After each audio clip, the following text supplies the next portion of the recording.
जय हिंद साथियों, गेंजे लर्निंग गुरुजी प्लेटफॉर्म में आप लोगों का स्वागत है, हार्दिक अभिनंदन है। तो हम लोग आज की देखेंगे करंट अफेयर्स के कुछ इंपॉर्टेंट प्रश्नों को आज की क्लास में करने वाले हैं।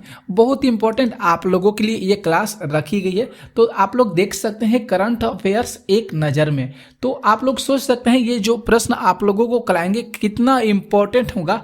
जो एग्जाम की आप तैयारी करें बहुत इंपॉर्टेंट होगा, क्योंकि करंट अफेयर से हर एग्जाम में जो है प्रश्नों को पूछे जा रहे हैं। तो इसे जरूर आप लोग देखिएगा, बहुत इंपॉर्टेंट कराने वाले हैं और 100 प्रश्न जो होंगे आपको आज की क्लास में हम कराएंगे। ठीक है, तो आइए हम लोग अपने प्रश्नों को स्टार्ट करते हैं। ध्यान से देखिएगा, जरूर इंपॉर्टेंट है बहुत आपके लिए। ठीक है, यहाँ पे अगर पहले नंबर की बात करें दोस्तों, थोड़ा सा ध्यान से देखिएगा।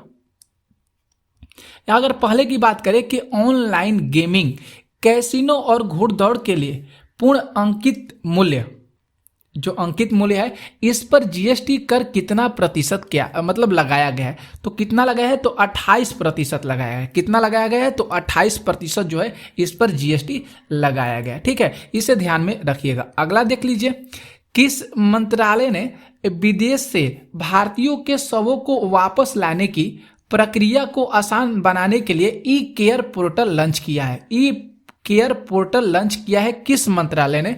तो स्वास्थ्य और परिवार कल्याण मंत्रालय ने। इसे भी ध्यान में रखिएगा, बहुत इंपॉर्टेंट है।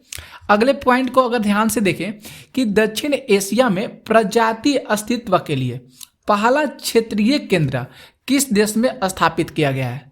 तो यहाँ किस देश में स्थापित किया गया है? तो उस देश का नाम हो जाएगा भारत। अपना देश में उसको स्थापित किया गया है। किसका?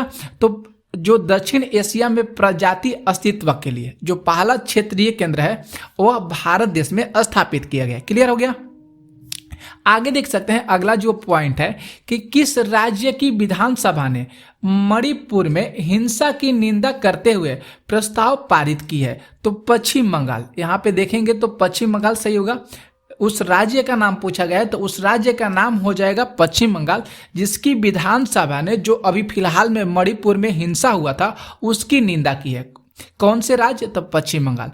अगले अगर पॉइंट को देखें कि फुटबॉल इतिहास में सर्वाधिक हेडर गोल करने वाले खिलाड़ी कौन बने हैं? तो क्रिस्टियानो रोनाल्डो। इनका नाम जरूर याद रखिएगा, क्रिस्टियानो रोनाल्डो जो हेडर गोल करने वाले खिलाड़ी बने हैं फुटबॉल इतिहास के। ठीक है, अगले पॉइंट अगर देखें कि हाल ही में प्रधानमंत्री आवास योजना कार्यक्रम के तहत कितने लाख घर बनकर तैयार हुए हैं? तो 75.51 लाख जो घर हैं ये बनकर तैयार हुए हैं प्रधानमंत्री आवास योजना कार्यक्रम के तहत। क्लियर?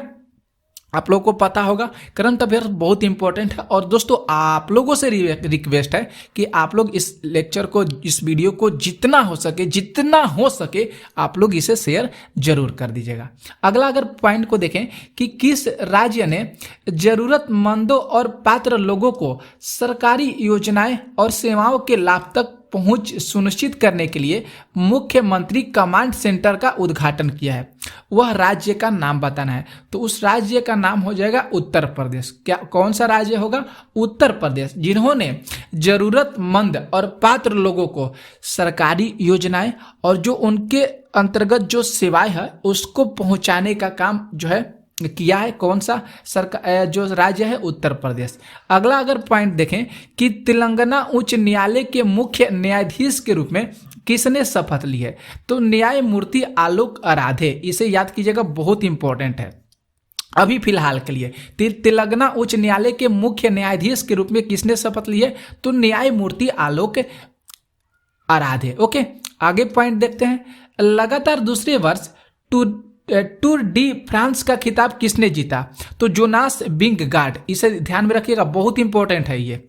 लगातार दूसरे वर्ष टूर डी फ्रांस का खिताब किसने जीता? तो जोनास विंगगार्ड ने जीता। ठीक है, आगे देखते हैं। पूरे देश को E20 ईंधन से कवर करने का भारत का लक्ष्य क्या है? E20 जो ईंधन है ये पूरे देश, जो हम लोग का अपना देश है, इसे पूरा कवर करने का लक्ष्य रखा गया है। कब तक लक्ष्य को रखा गया है? तो 2025 तक इस लक्ष्य को पूरा कर लिया जाएगा। ठीक है, नेक्स्ट प्रश्न आगे देखिए। यहाँ पे जो अगला पॉइंट है कि जून 2023 में कोर उद्योग का उत्पादन 5 माह के उच्चतम स्तर अर्थात कितने प्रतिशत पर पहुंच गया है? तो 8.2% पर पहुंच गया। कितने उच्चतम स्तर पर पहुंच गया है? तो 8.2% पर पहुंच गया। ठीक है, आगे देखिए, किस भारतीय मूल की लेखिका के पहले उपन्यास वेस्टर्न लेन ने बुकर प्राइज की लंबी सूची में अपनी जगह बनाई है? तो चेतना मारू। किसने बनाई हो? तो चेतना मारू ने बनाई है। आगे देखिए, टेस्ट क्रिकेट में बल्ले से आखिरी गेंद पर छक्का लगाने के साथ साथ अपने कैरियर की आखिरी गेंद पर विकेट लेने वाले पहले क्रिकेटर कौन बने हैं? तो स्टुअर्ट ब्राड, जरूर याद कीजिएगा, स्टुअर्ट ब्राड जो है इनका नाम है। ठीक है, इसे भी ध्यान में रखिएगा, बहुत इंपॉर्टेंट है। आगे देखिए, पॉइंट करें कि सैन्य नर्सरी सेवा के अतिरिक्त महानिर्देशक के रूप में किसे नियुक्त किया गया है? तो मेजर जनरल अमिता रानी को नियुक्त किया गया है। किसे? मेजर जनरल अमिता रानी को नियुक्त किया गया है। आगे पॉइंट देखिए, किस मंत्रालय ने भारत का पहला स्वदेशी रूप से विकसित MRI स्कैनर लॉन्च किया है? तो विज्ञान और प्रौद्योगिकी मंत्रालय ने। कौन से किए हैं? तो विज्ञान और प्रौद्योगिकी मंत्रालय ने। आगे देखिए, करें कि किस मंत्रालय ने ULLAS का मोबाइल एप्लीकेशन लॉन्च किया है? तो नव भारत साक्षरता कार्यक्रम शिक्षा मंत्रालय ने। नव भारत जो साक्षरता कार्यक्रम है शिक्षा मंत्रालय का, उन्हीं के द्वारा जो है ULLAS मोबाइल एप्लीकेशन को लॉन्च किया गया है। ठीक है, आगे देखिए प्रश्न कि किस देश ने 16 मेगावाट क्षमता वाली दुनिया की सबसे बड़ी पवन टरबाइन चालू की है? उस देश का नाम हो जाएगा चीन। चीन जो है ये 16 मेगावाट वाली जो पवन टरबाइन है इसको चालू किया है पूरी दुनिया से। ठीक है, आगे देखिए, आगे जो पॉइंट है कि भारत का पहला सौंदर्य और जीवन शैली महोत्सव नायकालैंड किस शहर में आयोजित किया जाएगा? तो मुंबई में किया जाएगा। नायकालैंड जो है ये किस शहर में इसको आयोजित किया जा रहा है? जो पहला सौंदर्य और जीवन शैली महोत्सव है ये मुंबई में इसको आयोजित किया जा रहा है। ठीक है, नेक्स्ट देखते हैं, किस खिलाड़ी ने लगातार 8वीं बार बेल्जियम ग्रांड प्री का खिताब जीता है? तो मैक्स वर्स्टैपेन ने ये लगातार 8वीं बार बेल्जियम ग्रांड प्री का खिताब जीते हैं। ठीक है, आगे देख सकते हैं, कह रहे कि एशिया की अब तक की सबसे ऊंची भूमि कला समूही प्रदर्शन जिसका शीर्ष एस है, जिसका शीर्ष क्या है? एस है, ये कहाँ आयोजित की गई है? तो इसको लेह में किया गया है। और लेह कहाँ पे है? तो लद्दाख से है। कहाँ पे है? लद्दाख में। आगे देखते हैं, किस उच्च न्यायालय ने AASI को वाराणसी में ज्ञानवापी मस्जिद परिसर में सर्वेक्षण करने की अनुमति दी है? तो इलाहाबाद उच्च न्यायालय ने। कौन से ने? तो इलाहाबाद उच्च न्यायालय ने। तो बहुत इंपॉर्टेंट आप लोगों को करार है, इसे जितना हो सके मित्रों साथियों इसे शेयर जरूर कर दीजिएगा आप लोग। आगे देखिए,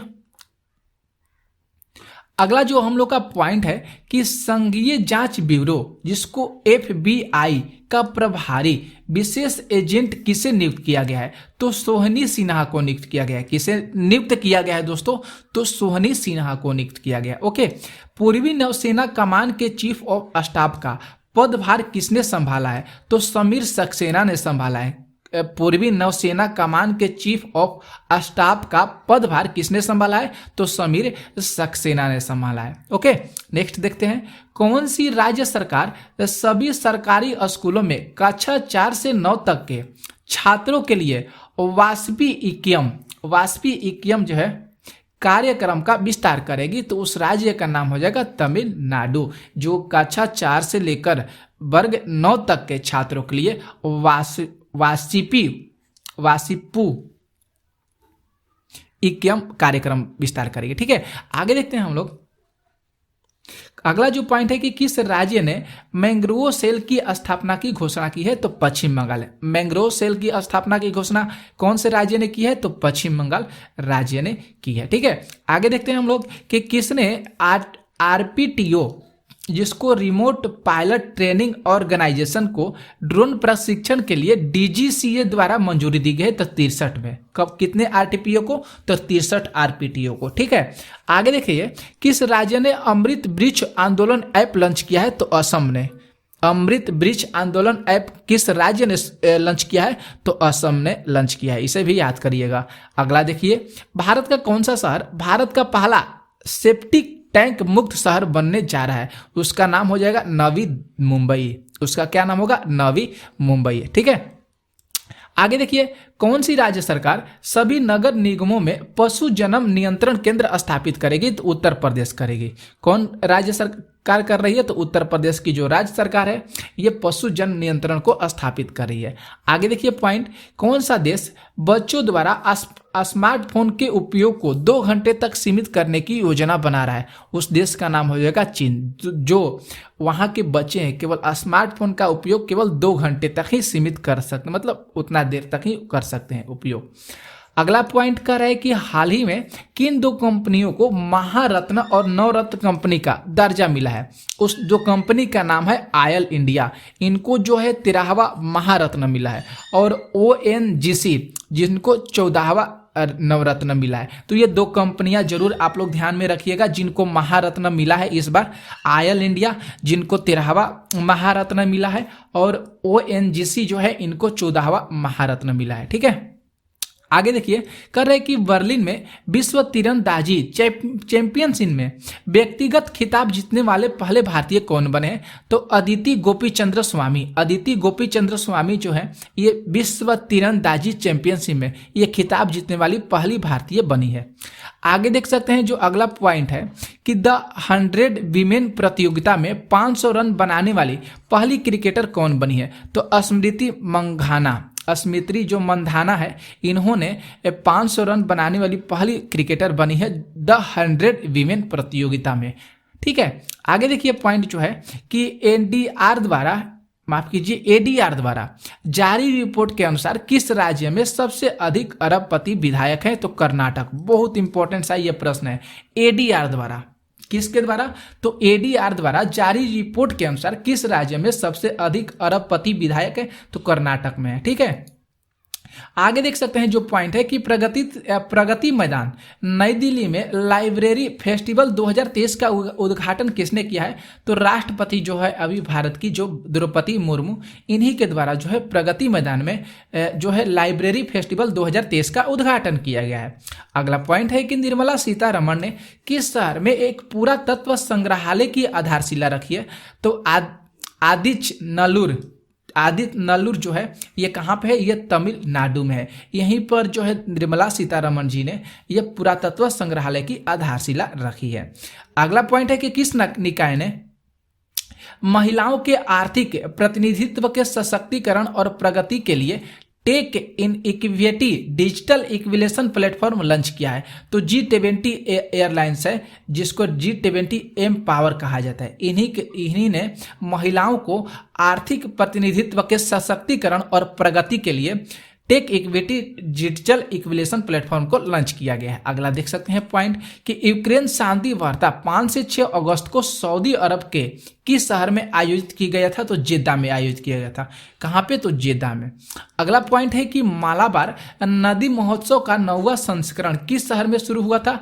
तो कोझिकोड में शुरू हुआ था। कहाँ पे शुरू हुआ था? तो कोझिकोड में शुरू हुआ था। आगे देख सकते हैं जो पॉइंट है कि प्रधानमंत्री मोदी किस देश में ब्रिक्स शिखर सम्मेलन में हिस्सा लेंगे? तो दक्षिण अफ्रीका में लेंगे। जो प्रधानमंत्री जो मोदी जी हैं इन्होंने ब्रिक्स शिखर सम्मेलन में हिस्सा लेंगे दक्षिण अफ्रीका में। अगला पॉइंट है कि ज्यूरिख फिल्म फेस्टिवल में गोल्डन आई अवार्ड में किसे सम्मानित किया जाएगा? तो डायने क्रूगर को सम्मानित किया जाएगा। किन को सम्मानित किया जाएगा? तो डायने क्रूगर को। आगे पॉइंट देखिए, कहे कि किस पड़ोसी देश के प्रधानमंत्री ने नेशनल असेंबली को भंग करने की घोषणा की है? तो पाकिस्तान के जो प्रधानमंत्री हैं इन्होंने नेशनल असेंबली को भंग करने की घोषणा की है। अगला पॉइंट देखिए, किस राज्य की कैबिनेट ने राज्य में 19 नए जिलों और 3 नए संभागों की गठनों को मंजूरी दी है? तो राजस्थान के सरकार ने। ठीक है, तो दोस्तों हम लोग आज के लिए इतने ही आप लोगों के लिए प्रश्न लाए थे। कैसा लगा आप लोगों को प्रश्न? आप लोग कमेंट करके जरूर बताइएगा। ठीक है, बहुत इंपॉर्टेंट आप लोगों के लिए करंट अफेयर्स था। आप लोग इसे जरूर देखिएगा और जितना हो सके आप लोग इसे शेयर जरूर कर दीजिएगा। मिलते हैं नेक्स्ट वीडियो में ऐसे ही धमाकेदार महत्वपूर्ण करंट अफेयर्स और बहुत इंपॉर्टेंट प्रश्नों के साथ। तो आप लोग इस चैनल पर बने रहिएगा, जितना हो सके शेयर जरूर कर दीजिएगा।